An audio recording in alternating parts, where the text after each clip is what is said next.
All right, welcome to today's class on Docusign 101. My name is Leah with Scott Leroy Marketing.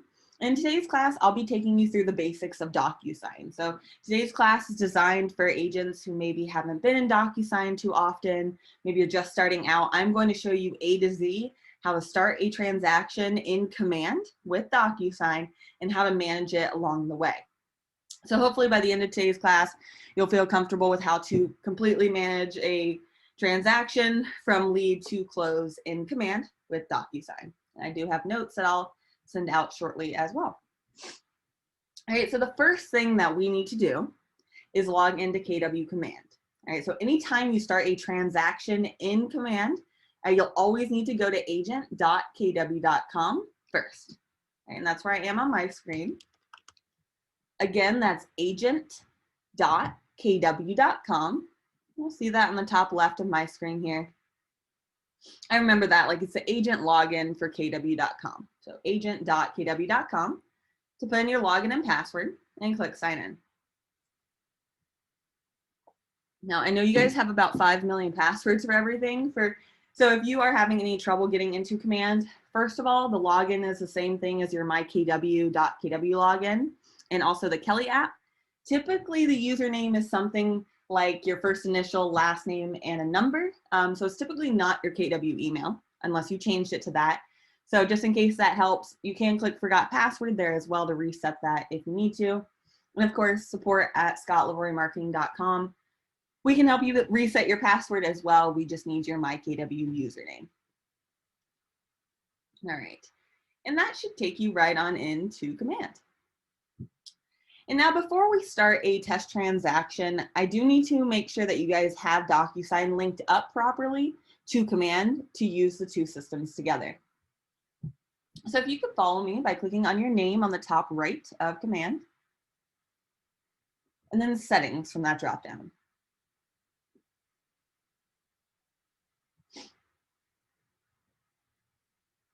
All right, so again, I'm logging into agent.kw.com,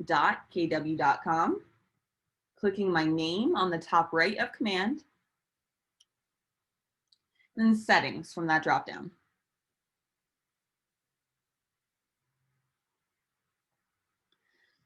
So that'll open up your connected apps. Okay, and this connected apps page, I like to think of like my iPhone or an Android, right? Out of the box, your iPhone or Android has a lot of great features to it. However, you can download further apps to your smartphone to increase the functionality of it. Same concept here. So Command out of the box has some really great features to it.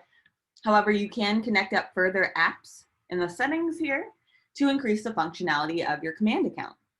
Now, the one I would like to focus on today is, of course, Docusign. So if it is near the top of your list, it most likely means it is connected, because all your connected apps will be at the top.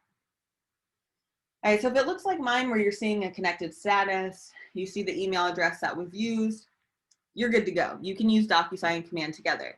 However, if not, no worries. You can scroll on down. I think it's usually under productivity, but scroll down until you find Docusign. And you can go ahead and connect up your account on the right-hand side. Now, if it gives you any trouble, feel free to shoot us an email, support@scottleroymarketing.com. And we're more than happy to link that up for you or figure out the best route to get that linked for you. All right, and on that note, let me go ahead and send you guys the notes I have for today's class.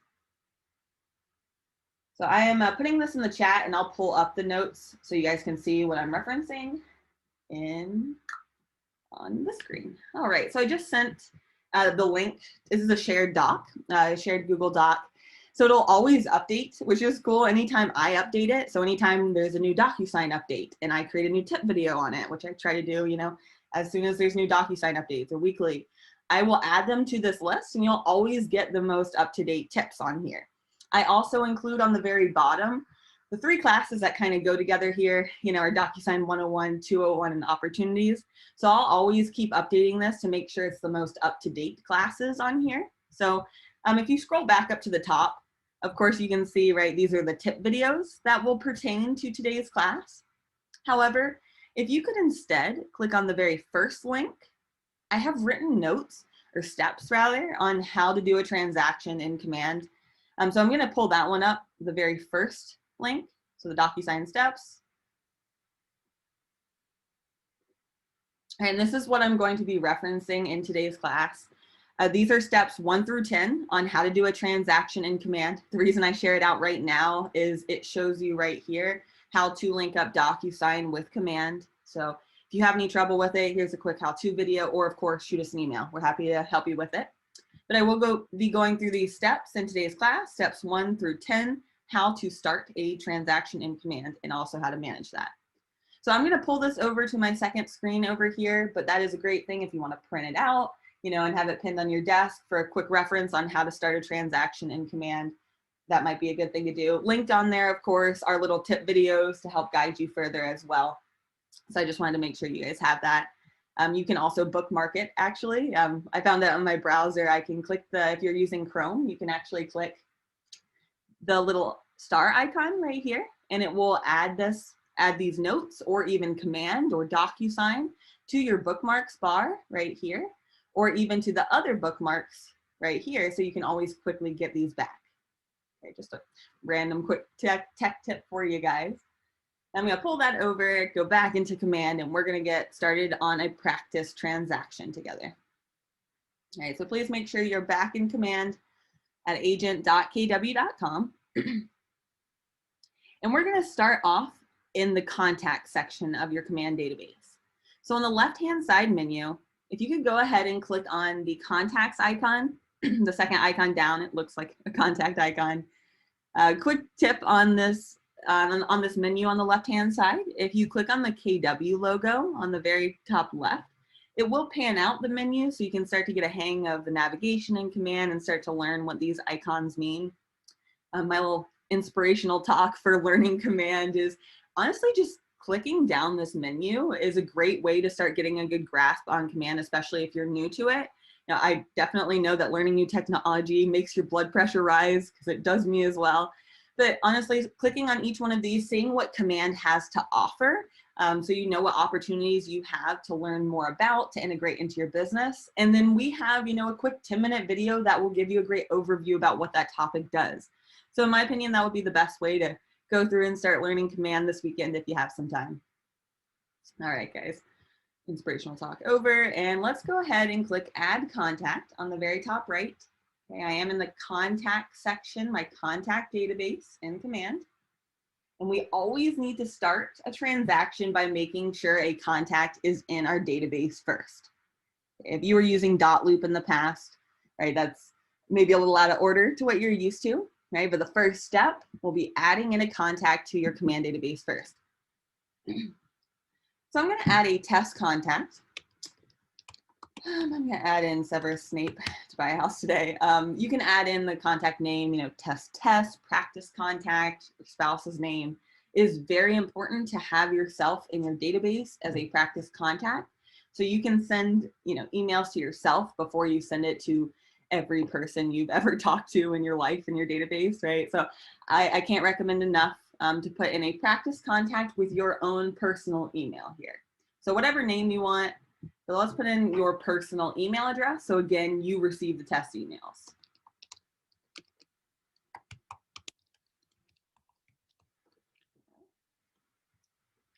And because I get asked at this point how relationships work or spouses work in the Command database, right? So Command does want you to add the two contacts separate. So if you have a husband and wife that are buying a home, you're going to want to add the contacts in separately to Command.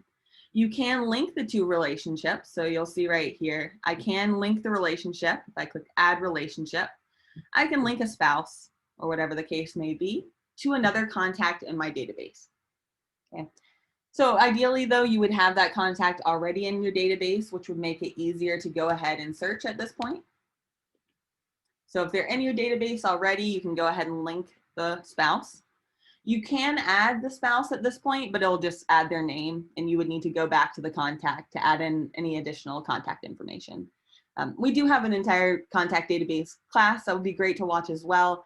The main thing to know for this part for DocuSign is husband and wife need to be entered separately for transactions. And go ahead and click Create on the bottom.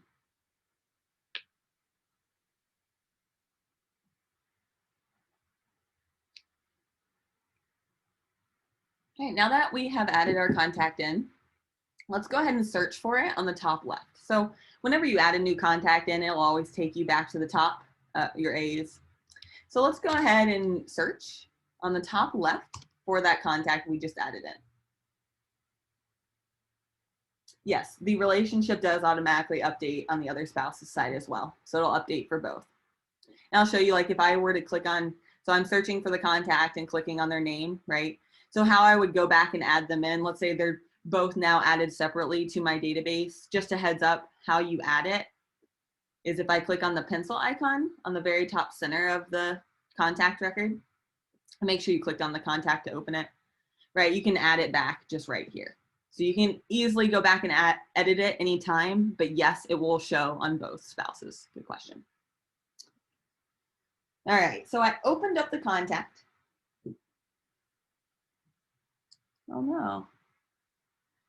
Can you guys confirm if my audio is dropping out? I'm getting a report of someone saying my audio is dropping out. If you could let me know if that's happening for everyone or if it's just one. Okay, awesome. Thank you guys. Thank you so much for confirming. So it does look like we're good here. So maybe restarting Zoom might help. Let me know if you continue to have issues. Thank you so much, guys, for confirming. Okay, so I am going to start an opportunity now. So just so you know where on the notes I am right here. I am step 4 now. And this is what we're going to do next. I just want to show you where I am if you are following along on the notes. Okay, so I'm going to click on opportunities on the top right. And you can create an opportunity in a couple different ways. And if you're thinking in your head, what the heck is an opportunity? I'll explain that as well. Don't worry. But you can create an opportunity from the actual opportunity dashboard as well. And if you look at where my mouse is, that'll be the handshake icon for your opportunity dashboard. I do have a separate opportunity class that's on those notes I passed out as well. Would be great to watch in cahoots with this class. All right, but on opportunities on the right-hand side, I really like to always search for my opportunities from the contact record because it shows all of my opportunities I've ever done with one client. So an opportunity is going to be honestly just as corny as it sounds. An opportunity, you're going to create that anytime you have an opportunity for a sale, an opportunity for a closing, right? So if you meet a lead, let's say at the grocery store, right, and you find out they're interested to buy, right, or sell, whatever the case may be, that's when you would want to come in and create an opportunity. Okay, and just to give you an idea, if you're representing a client who is selling their home with you and then buying the next home, that would be 2 separate opportunities because it's 2 separate transactions. So if you're taking notes on today's class, the noteworthy moment would be you will have an opportunity per transaction or an opportunity per property that you sell. And Jessica, great question because I was just about to tell you what to do differently for team member contact. So before we go any further, if team members, so if you're on a real estate team, if you could listen real quick, this does matter where your contact is in order to create an opportunity on the team pipeline. So semi-recently, KW split the personal and the team database into 2. So you can tell which one you're in by clicking on your name on the very top right of command, and you'll see, if you're in your team profile or the personal, right? So you will need to move the contact to your team database first in order to create an opportunity from that contact on the team pipeline. So if you want to, you can, add the contact directly to the team, but let's talk about the situation like here. This contact is in my personal database and I need to add it to the team database in order to create an opportunity on my team pipeline. All you need to do, guys, is click on the 3 dots on the top center here. Click change account. This is for team member agents only. So if you're on a real estate team, you click change account. And this is where it gives you the option to change it to the team. Just a quick note though, once you change it over to the team, so once you move the contact to the team database, you still retain ownership of that contact you're ever to leave. However, it will remove any custom tags that you have in your personal database or any personal smart plans you have for this contact. However, both of those items can be reset up in the team database. And I do have a little note on the notes I passed out. I do have the team transactions overview as well. So if you're on a team, that will, it's just a 20-minute overview of all the changes for team transactions. I might recommend checking that out after today's class. All right, so if you are switching that over to the team, feel free to click change account. However, right, so anyone not on a team, if you could now pay attention again. So this will be for everyone moving forward. We're going to go ahead and click create opportunity on the top right.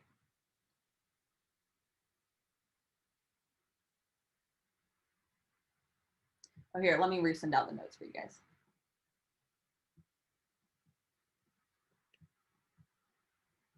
And if you're watching this class recorded, I'll put these links in the description of the YouTube video below.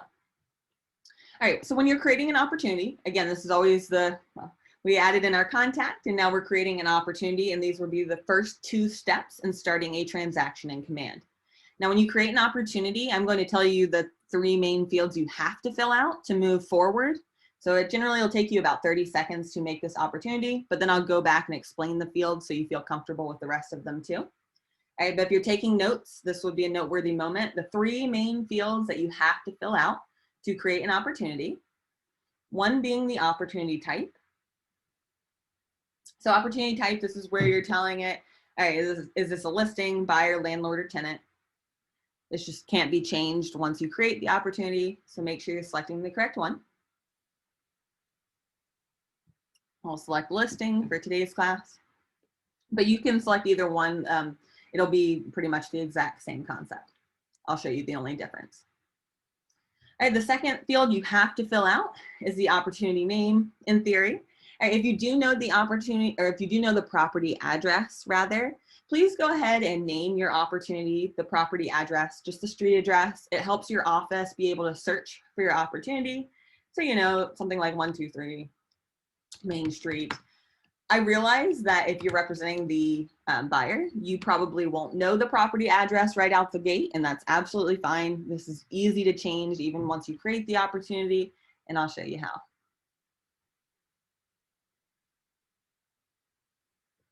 All right, and the last field that you have to fill out is the commission rate. And that is talking about your side of the commission. That is not talking about the full 6%. This is absolutely changeable after you create the opportunity. So, you know, even if they haggle you down to 2.5, which we hate, all right, you can go ahead and put the 3 and you can always update that later. All right, so those are the 3 fields you have to fill out to move forward. So you can usually go through this really quickly. Just to point out some of the other fields that do matter, just it varies a little bit. So first of all, the market center name on the very top here, make sure you are selecting which market center you're putting your opportunity in. This is important for transfer agents, or if you're active in more than one market center. All right, team member agents, this one's for you, so zone on in. All right, if you are on a team, you will need to have the team name selected right here, okay? And some of you may not have a personal profile. Like Jessica, this will answer your question. So depending on how your Rainmaker has the settings, most teams do not have their agents have a personal pipeline. Sorry, there's typically a team pipeline that you will put all opportunities through so that your Rainmaker can help you with your opportunities and also, you know, see it as it goes along. You can collaborate with your team members. So if you're getting an error, right, that you're not able to create an opportunity on the personal pipeline, you do need to move the contact to the team first, okay?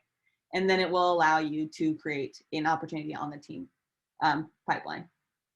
Your Rainmaker is your team leader. So it's typically like the listing agent, it would be like the team lead who put the team together. Your Rainmaker is kind of a funny term. No problem. While we're on the team thing, there's just one more aspect of teams you guys need to know, and then the rest will apply to everyone. All right, team member agents, where it says assignees on the bottom, you will only have this field if you have a team selected. So if you want to collaborate with other team members on your opportunity, you'll need to assign them here. Now your Rainmaker can by default see all your opportunities. However, if you want to collaborate with any other team members, you absolutely can. You just need to go ahead and assign them manually. And you can do this after the fact as well. I just want to point that out. All right.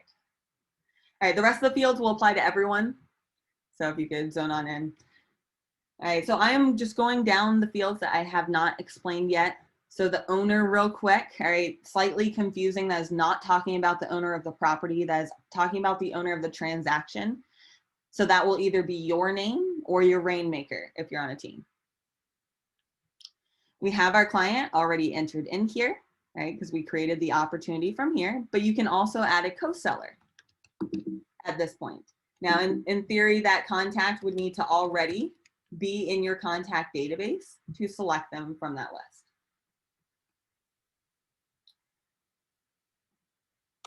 All right. So guys, we're on the home stretch here. So we only have to fill out the fields that have this red star, the red asterisk next to asterisk. That is a hard word to say, sorry. Red star, let's stick with that. You'll see this a lot in command, so I do want to point it out. You'll see a bunch of fields and feel a little overwhelmed, but then just notice that you only have to fill out the fields with the red star, and it'll feel a lot more bearable. All right, so go ahead and hop on down to the very bottom row here, where we have our opportunity phase and opportunity stage. Okay, if you haven't taken the opportunities class quite yet, that won't make a whole lot of sense. I'll reference it, I'll show you it later. For right now, let's leave this where it is. It's basically just putting it on the first step of your pipeline. I'll explain it further though, in a little. But if you could go ahead and click create on the bottom. I know that was a lot of information all at you at once. I promise it gets a lot more delightful after this. We're about to get into Docusign itself. Correct, yes. The cosigner would need to be their own contact in command because your contact information, your client's information is going to autofill into Docusign. So everything we have done so far, putting in this information, is all going to autofill into Docusign and autofill into every single form you bring in. So it makes it a lot more worth a little more of this tedious work, right? So let's go ahead and click on the opportunity name right here to open up the back end of the opportunity.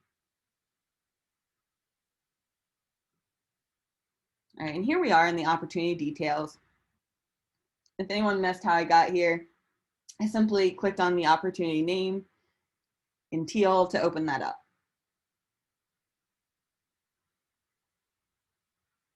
All right, so this opportunity details section is what autofills all this information onto every form you bring into Docusign, which we're about to create our Docusign room.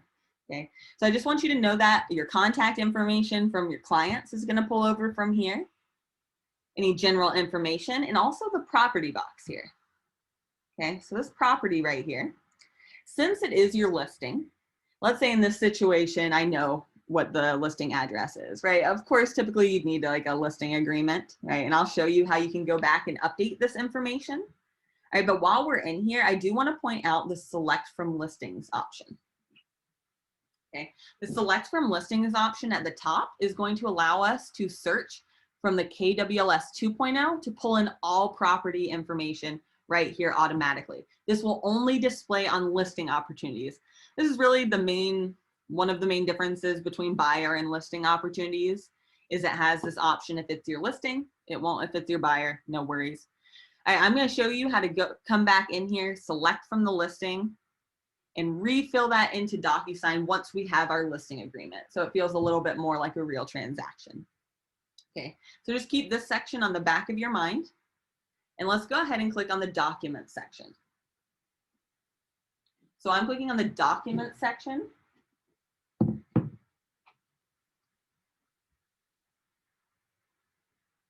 On that top white toolbar here.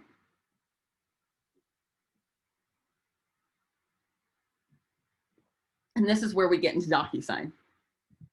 All right, so Docusign is very, very important actually that you do get into Docusign via these steps. Okay, and what that final step is clicking on the Documents tab of my opportunity, clicking Start a Transaction on the right-hand side. And if you only have Docusign linked, it'll probably take you right to Docusign. It's giving me the option to choose because I have .loop as well. However, if it takes you right to Docusign, that is normal. Okay, now it will take you to go ahead and log in, and feel free to go ahead and do so.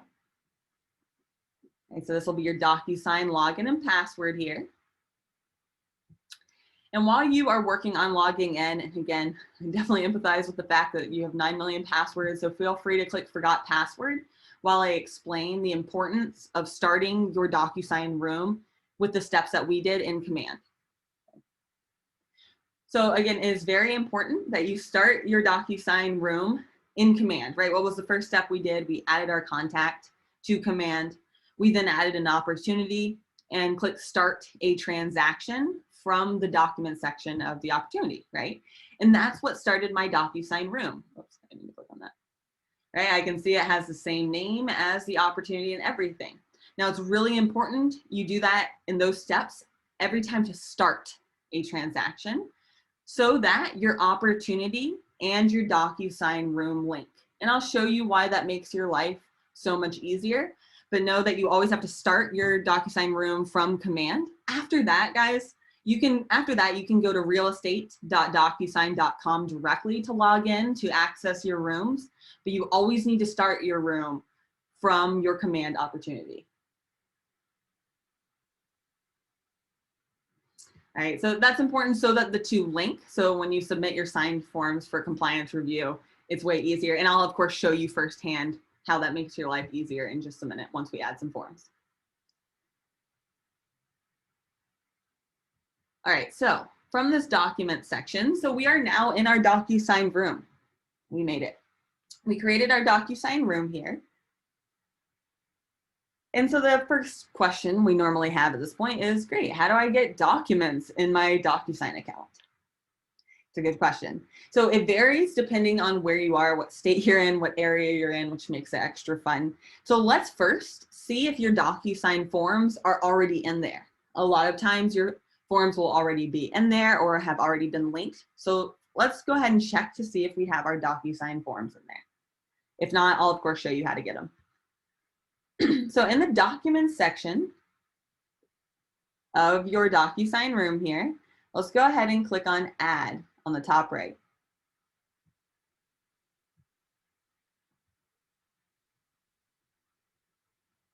So I'm clicking Add on the top right of the Documents section of my room. It'll give me a few options here. I want to go ahead and focus on the Docusign forms. So that second option down,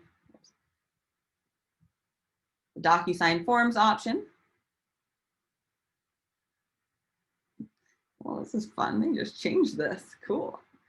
All right. So they made this a lot easier. So this is a pretty recent change. I swear I was just in here. So the Browse option now. Wow, beautiful. We have the groups listed right here. So you will have two options. On the left-hand side, you may notice some groups on the left-hand side, and these groups would have been added in by your office staff. So your groups will be different than mine if you even have any, okay? And you'll also have libraries on the left-hand side. So the libraries will be like your MLS forms or your board forms. And then you'll have groups on the top if your Market Center staff went through and grouped them for you. Not all offices have done that quite yet, so there's nothing wrong with your account if you don't have that. However, if you do have groups or libraries, let's go ahead and click on either or to go ahead and search for whatever form to pull in. I'm going to pull in the listing agreement if you want to find the listing agreement in your area. It takes a little bit of practice to get used to, where your forms are. So, it looks a little overwhelming at first, but try to take your time searching through your forms to get a hang of, where's my listing agreement. All right, I can then go ahead and check the form name. Great question, Jenny. Before I continue, I just want to answer Jenny's question because I forgot to mention a pop-up that Jenny is bringing to my attention. Thank you. So if you're not seeing this right away, sorry, I was surprised by its newness. If you're instead seeing a pop-up that says something like, you need to first link your NERDS ID for your realtor association, right? You probably see a big realtor logo. For right now, if you can just click the little blue link that says skip for now, let's check to see if your forms are already in there. If they're not, we probably do need to link your NERDS ID, and I will show you how to do that in the Docusign preferences next.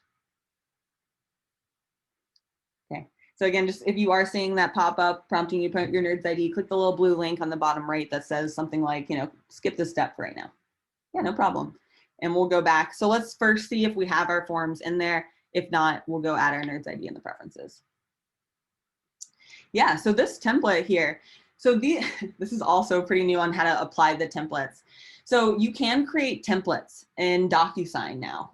This is a fairly new feature, I would say, within the last 3 months, being able to create templates from the interactive forms. Now, if you don't have templates right here, right, I have some because I already created those. I'll show you where to go to do that. But you can create templates like to pre-fill information. So for example, on a listing agreement, if you have a lot of the same information on all your listing agreements, like your contact information, or you write NA on certain fields, you can pre-fill a listing agreement and create that as a template and apply the template right here to actually apply the template right to your room, which is awesome. So I'll explain that further in a moment. You probably won't have any templates from this dropdown. I would expect that. All right, so for now, let's just go ahead and see if we can click our forms and click Add Selected. If you don't have any forms here, hang tight, I'm gonna show you what to do.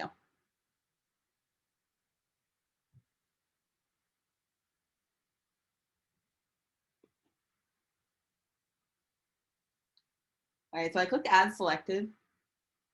Now, if you did not have any forms, okay, I'm gonna show you what you can do to get that linked up.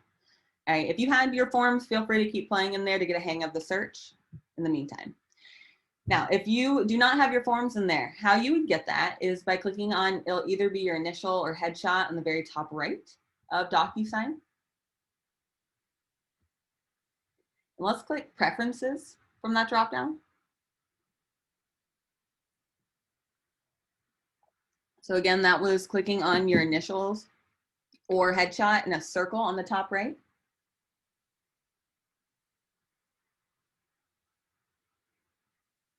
And go ahead and click Preferences from that dropdown.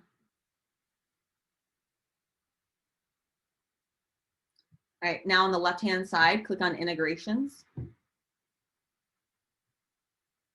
I'm going to talk about the Nerds ID first. Okay, but California agents, your zip forms. So hang on for California agents. Nerds ID, okay, so again, depending on where you are, what state you're in, it typically varies on how you get your forms into Docusign. We have been creating notes to try to keep track of how each and every state gets their forms. So we do have a spreadsheet going if you want to email us if you're not sure. All right, but these associations do need to be linked with your Nerds ID. So you can scroll through to see if your Nerds ID is required for access to your board forms. Again, we have notes on that. So for example, South Carolina does require your Nerds ID. Florida requires your Nerds ID. Texas requires your Nerds ID to be added in. Arizona. I'm just naming these off the top of your head. You'll see other ones from this list. All right. So feel free to scroll through, see if you see your association to put in your last name and your Nerds ID here. Once you click Save, that'll link your Nerds ID right away. Hawaii, I don't know off the top of my head. Let me see if we have it. I'm gonna pull up my notes on my other screen. I'll keep you posted on Hawaii. So feel free to scroll through here or shoot us an email, support@scottleroymarketing.com. We'll look it up for you. However, if you are a California agent, you guys use zip forms typically. Your zip forms is provided by car.org. And you just need to go ahead and link your zip forms username and password. Things are slightly different for California agents, and I'll explain that as I go along here. However, please make sure your zip forms username and password are linked up.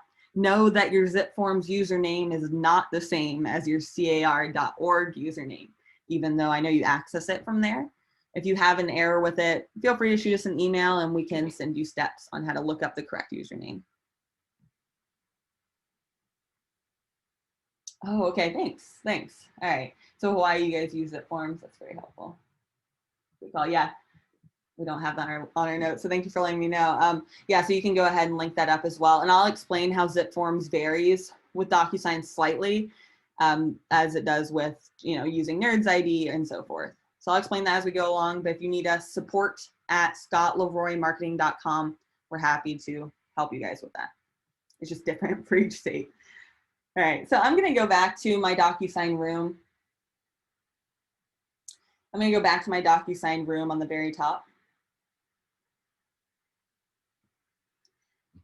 So you can do that in a couple different ways. You can either go to your dashboard or you can go to your rooms on the very top of Docusign. I'm just going to go ahead and click on my most recent. That'll typically be the first option for you.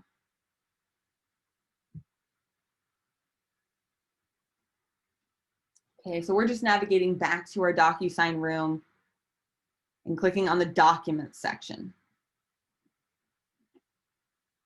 Okay, so first I want to start with the Zip Forms users.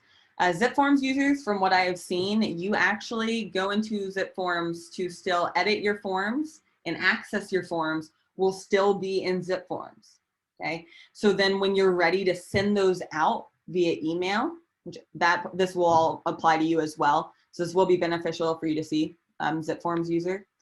But if you are using Zip Forms, you'll instead go to add Zip Form right here. And when you do that, it'll pull up any transactions that you have in Zip Forms. So you can go ahead and link this Docusign room to one of your transactions in Zip Forms. So it'll allow the two to work together. Okay, but again, Zip Forms users, you are editing your forms in Zip Forms directly, but then we'll be using Docusign for the electronic signatures because those fields will automatically display. All right, so I'll let you know, Zip Forms users, where things vary for you. Okay, for everyone else using your forms in here, okay, you will of course edit your forms in Docusign directly.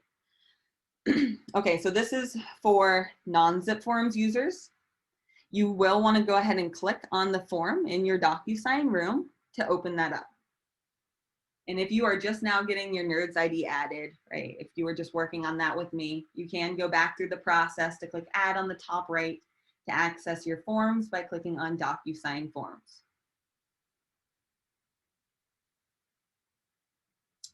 All right, so if you are not using Zip Forms, let's go ahead and click on the form that I pulled into my Docusign room. So I'm clicking on it to open it. Well, that's cool.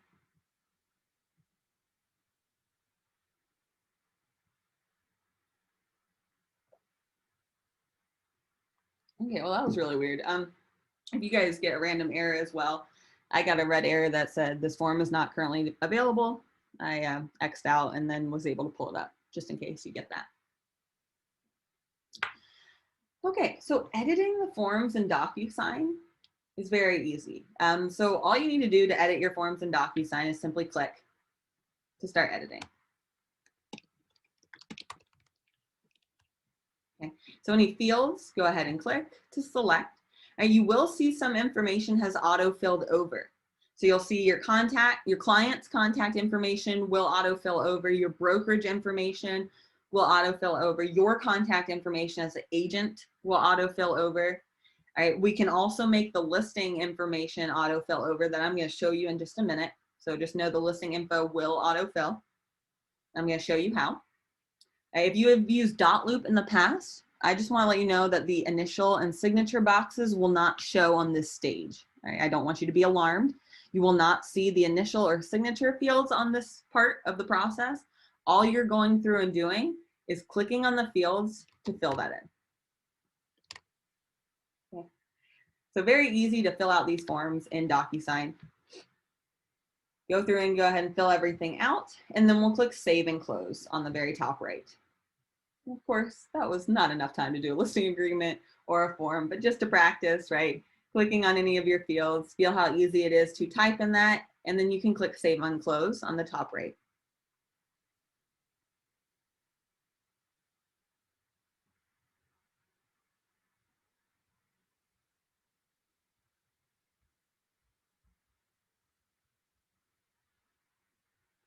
Jenna, what state are you in?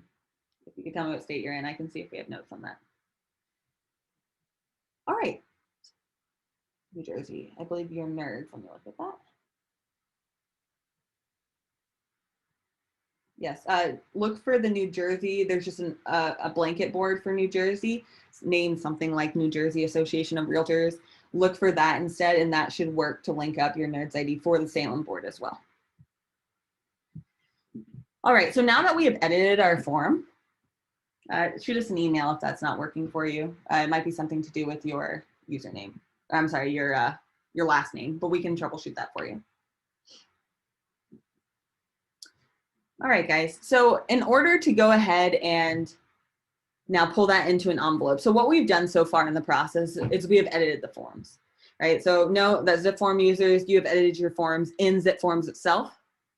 If you are using Docusign with Nerds ID, know that we have edited this form in Docusign Our Room like we just did. So now at this point, I want to do one of two things. I either want to print the form out to bring it with me on my appointment to get it hand signed, or I want to, go ahead and just do the easy thing and send that off via email so my clients can electronically sign that. Either way, okay? So if, let's just say I want to print it just to show you guys that real quick. You'll notice if you hover your mouse over any of the forms, you'll see a little dot on the top left that you can go ahead and click. You can click multiple. You can even click select all on the top right to select all the forms. But what I want to show you is this bulk action menu right here, which only appears after you've selected the forms, like magic. Okay. So if it is a part of your business that you want to, just fill in your forms, right? You can use Docusign to just simply access your forms, type in your forms because it looks more professional, and then print that out so you can bring it on your appointment with you. So you can do that, absolutely. You can go ahead, we filled out the form, you can go ahead and select the download option on the very top to download that to your computer and print those off to bring it on your appointment, okay? And I'll show you towards the end how to upload a PDF in Docusign as well. All right, but what we're going to do instead is we're going to select the create envelope option. And you can create an envelope in a couple different ways. So if you have a slightly different way you like to create envelopes, feel free. Okay, but what I'm going to do is, again, check the forms, one form or multiple forms that I want to go ahead and send for electronic signatures. That's what we're doing next. I'm going to click the pen icon on the top center menu. And if envelope sounds like a weird term, I understand. Okay, I use .loop too. I'll explain exactly what an envelope is. So we're clicking on create envelope to go ahead and pull those forms into an envelope. And to make sense of what an envelope is, let's channel snail mail here. So, I went ahead and I filled out my form.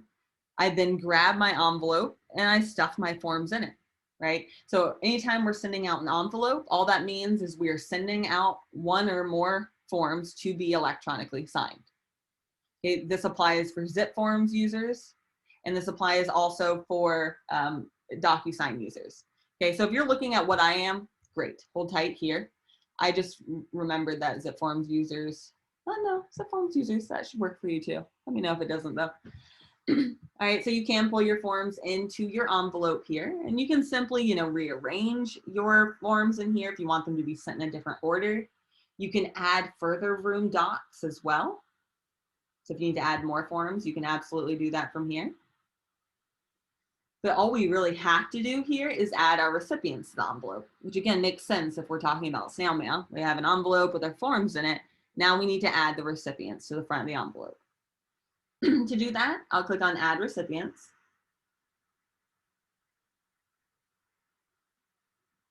And click Pre-Tagged Roles.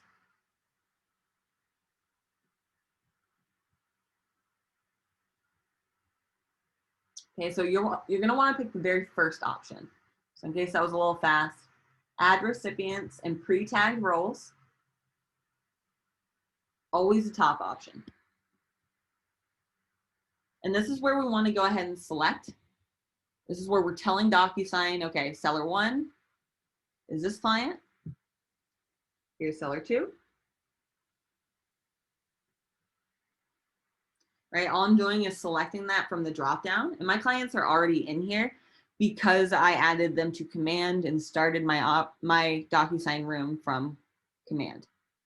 So that's why they pulled over from my command database, and I can click Add Selected.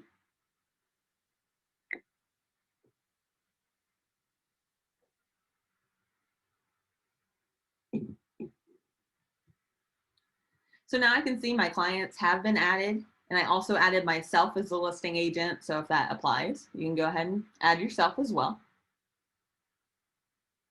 And I can click Next on the top right.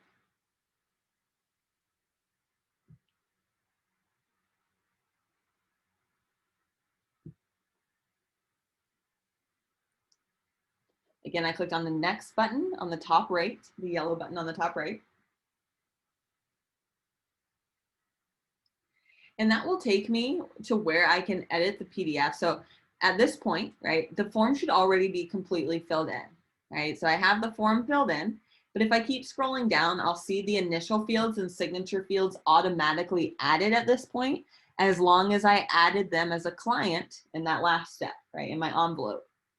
So since I added them as a recipient, I can see on the top left, so if you see where I'm clicking on the top left, I can see all the people who need to sign on this envelope, and I can see the different corresponding colors, which correlates to the initial boxes here. So I can quickly see that all 3 people who need to sign right here are able to. If I keep scrolling, I can, check over that all the way just so you guys see what the signature boxes look like. Well, I thought there were signature fields on this one. Signature fields look the same. Now here we are. All right, signature fields will look the same. The date will automatically populate as long as there is a date signed field.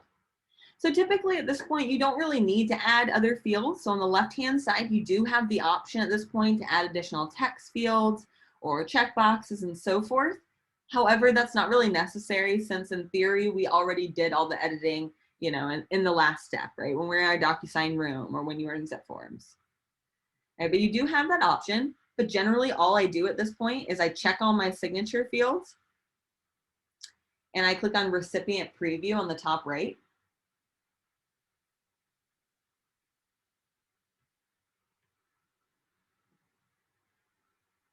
So usually I just click on Recipient Preview on the top right to make sure that my client can sign everywhere they need to, especially, starting out using Docusign. On the top left, I can select who, I'm viewing it as, and it will actually show me my client's view.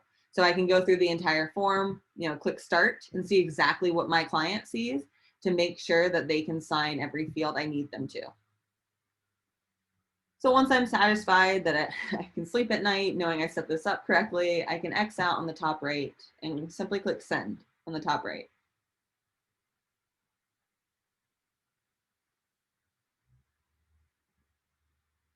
So I'm clicking send on the top right to go ahead and send that over to my clients to sign.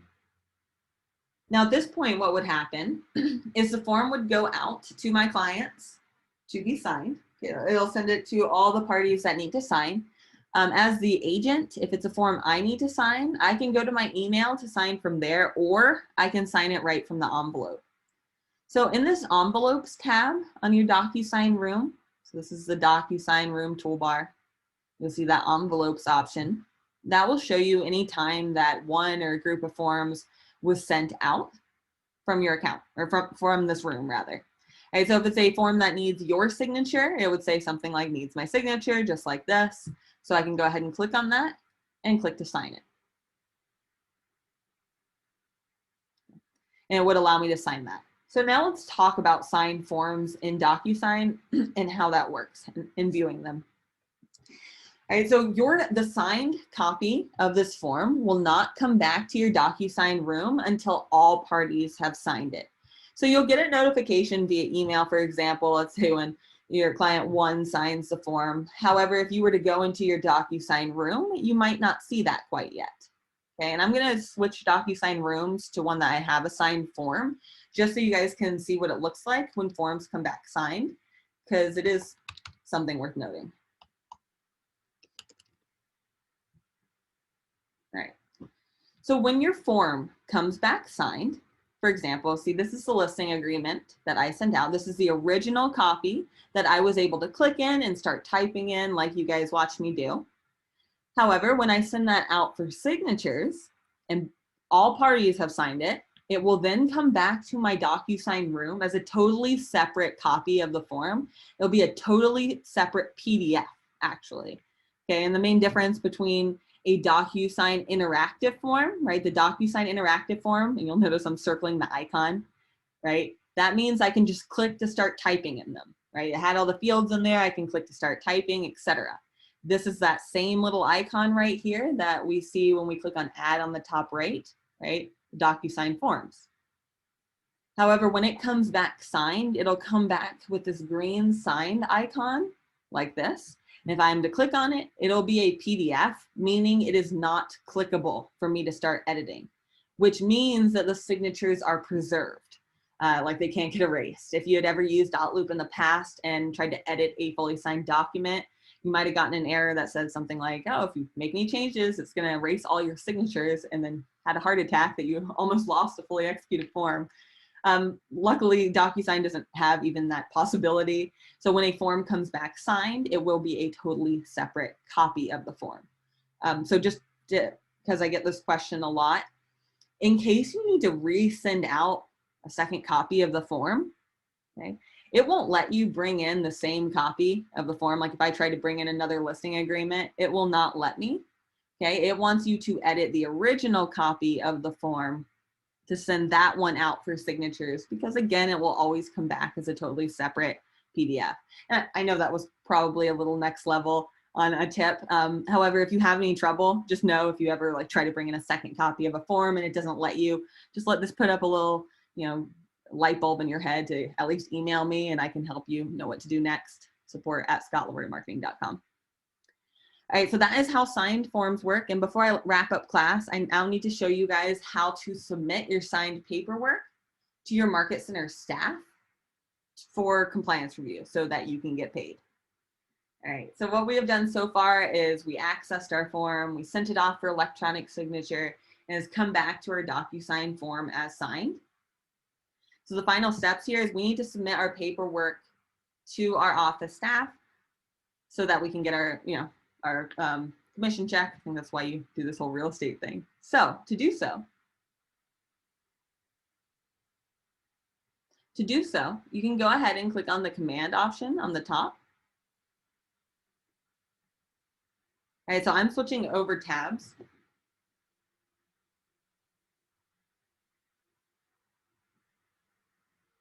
Guys, I see your questions and I will answer those after class, okay? So I'm not ignoring you, just hang tight to those.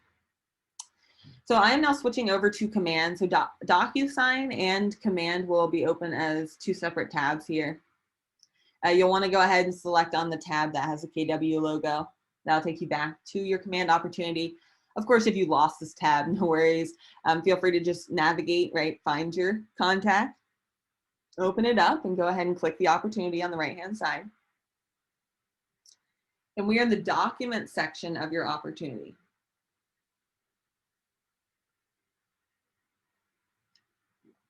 So on the left-hand side, it may already show you the checklist if your office only uses one.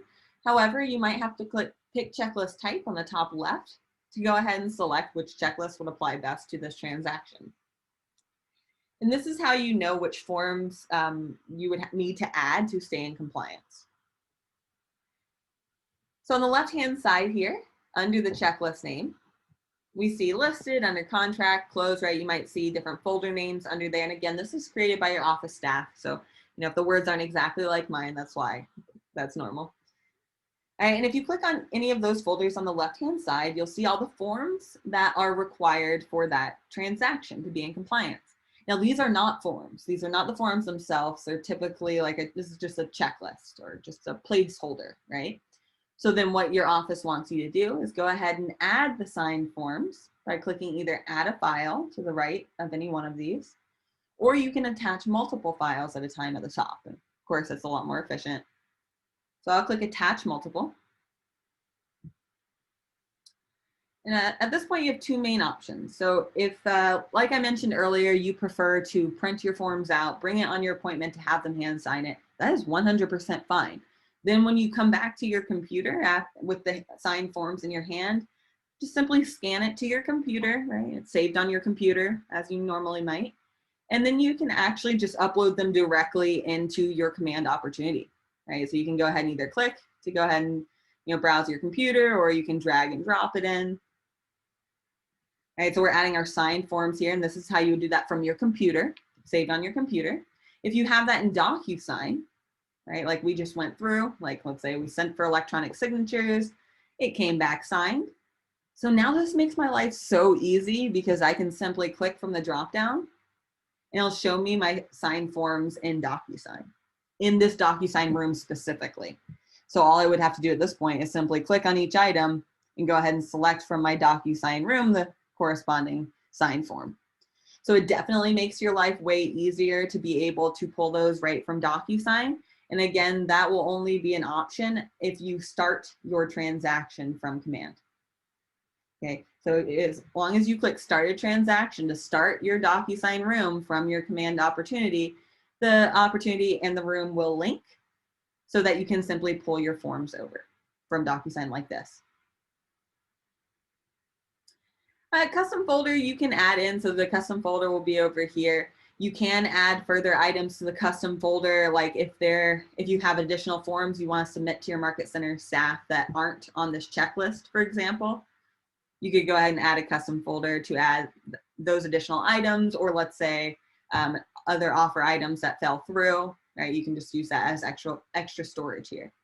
Now the next logical question to this is, okay, I see how to add my forms in, right? And how you would submit for review is clicking this right here. Here, let me show you that real quick. So let me go ahead and pick a form here.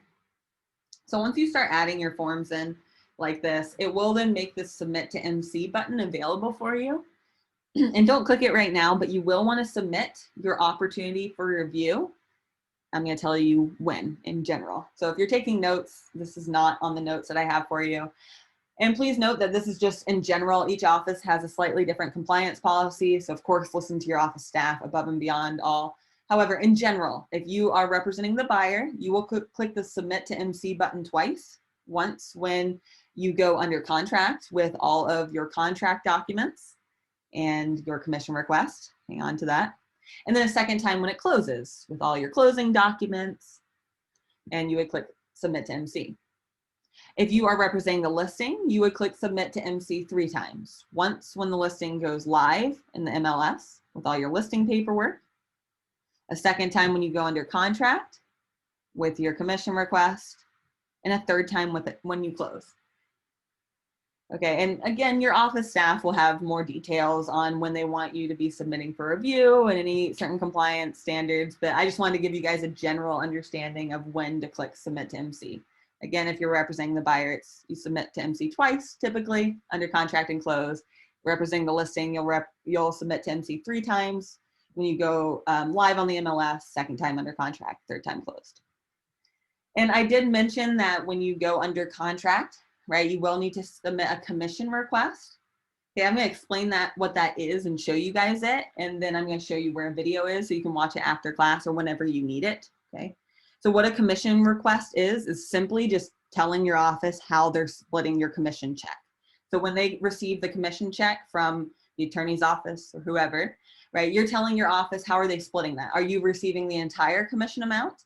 Are you sharing that commission or splitting it with another agent in your office, another team member? Are you paying an outside referral of 25%? What's the deal, right? So to just show you what a commission request looks like, it's not scary. I'm going to show you what it looks like, and then I have a short little video that'll teach you how to do it when you're ready.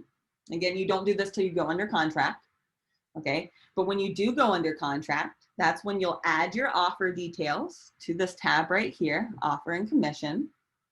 And don't worry about totally keeping up with this part. Okay, I just want you to get an understanding that this exists, and then I'll provide steps. So once you add your offer, okay, so in this case, I had 5 offers on this one. I can go ahead and submit a commission request. So this is what a commission request looks like, just in general, so you have an understanding. Right, it's pretty much just having the sales price of the home, my commission rate, and then it's showing me right here, okay, how much am I receiving? I'm receiving 75% of this deal, and my rainmaker is receiving 25% of this deal. Okay, so it's simply just telling the office how they're splitting the commission check with an overview right here.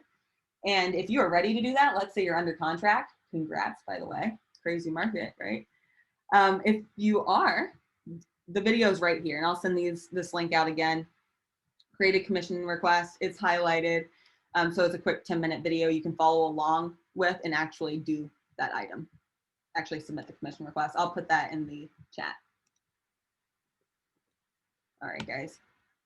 All right, guys, so I will be answering any questions in the chat if you'd like to hang tight. If you're watching this recorded, feel free to email us any questions that you might have, support@scottleroymarketing.com. You can put attention, my name in the subject line, Leah, L-E-A-H.